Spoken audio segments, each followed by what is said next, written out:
in NFL draft analyst Matt Miller to the show. And Matt, we'll start with you because we want to get this out there. What do you think the Jags need to do here? They've got all this cap space. They got all this money. We think they're going to draft Trevor Lawrence, but there are a lot of options for them, right?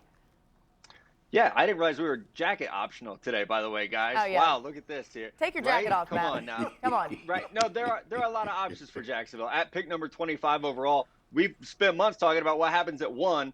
We know what's going to happen at 1. Let's move down to 25. And I look at someone who Urban Meyer should be very familiar with, a wide receiver from the University of Florida. That is Kadarius Toney, who can be used in so many versatile ways. I see him a lot like someone Urban had when he was the head coach of Florida, Percy Harvin. And I know Jacksonville has Laviska Shenault, but Kadarius Toney can be that H receiver for Urban Meyer. That means you're going to see him in motion. There are going to be times where he motions back to the backfield, catches swing routes in the flats, makes plays in space.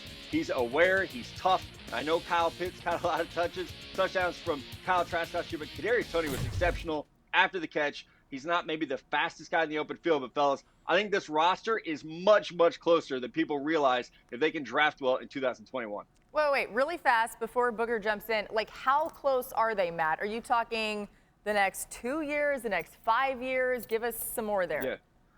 Yeah, I think within the next 2 years, they can compete in that division to be winning it. Also, like, the Texans, come on, they're not competing. They're about to trade away Deshaun Watson. No one believes that they will be building. The Tennessee Titans cut 2 starters in the secondary right now. So Tennessee, not ready either. So I look at this division as Jacksonville probably not competing this year, but I do think they are on the way up, a lot like Cleveland was 2 years ago, where we saw, hey, if they can get a couple things right, they're going to be competitive. 2 years ago, y'all would have laughed at me if I said the Browns would be in the playoffs in 2 years. Look where they are right now. Book? Well, Matty, first of all, this is the first time we've been on air together, man. Welcome to the ESPN team. You're going to add a lot of knowledge. But when you talk about the Jaguars being close, buddy, hey, close but no cigar. To me, they aren't anywhere close to being ready to compete because their offensive line is terrible. They're going to draft Trevor Lawrence #1. I don't think there's any secret whatsoever. But if they put him behind an offensive line that's currently constructed, he's going to get killed very similar to the way that Joe Burrow got killed in Cincinnati. So the first thing, I hear you with Kadarius Toney. You can give him Kyle Pitts, Jamar Chase, and Devonta Smith. It doesn't matter if the offensive line doesn't get better because it's terrible.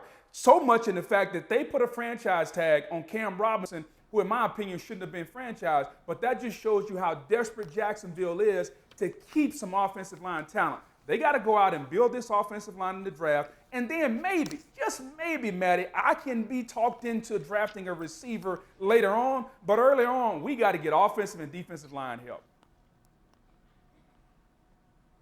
Now I'm back. That's the Booger I know.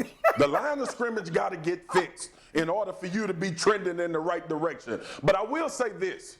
This quarterback spot for Jacksonville has been a conundrum for a long time, and they get that fixed. We all agree with Trevor Lawrence. As far as now we build for a guy that we believe will be a franchise guy. Even when they went to the conference championship, nobody in hell thought Blake Bortles was good. Nobody. we celebrated. We loved Gardner Minshew and the things that he did, and actually performed at a high level in this league for a while, even in talks about Gardner Minshew potentially being a starter, but he ain't.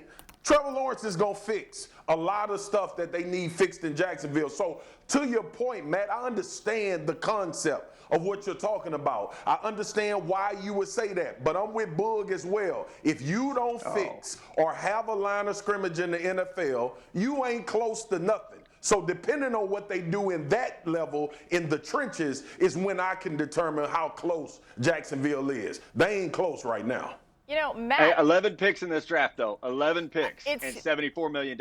They have the picks to fix this. Yes, and the money in free agency. No Let's doubt. watch them next week for sure. At one thing, too, I mean, I'm going to write it down on this day, March 10th, 2021, that Matt Miller said that the Jacksonville Jaguars might be contenders in their division in a couple of years. So if you're right, Matt, we'll go back to it. If you're wrong, we'll just forget about it. It's fine. Thank you for watching ESPN on YouTube. For live streaming sports and premium content, subscribe to ESPN+.